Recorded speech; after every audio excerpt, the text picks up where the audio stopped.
me if you can't hear what I'm saying. I couldn't even hear myself. This is the loudest sound you could possibly conceive.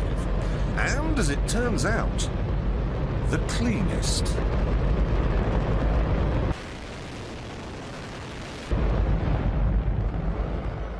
Now, the most amazing thing is that that cloud up there, which was generated by the engine, is just a mixture of hydrogen and oxygen. It's water vapour. And in about an hour's time, someone in Mississippi is going to get wet washing. It will actually rain. I told you! It's raining!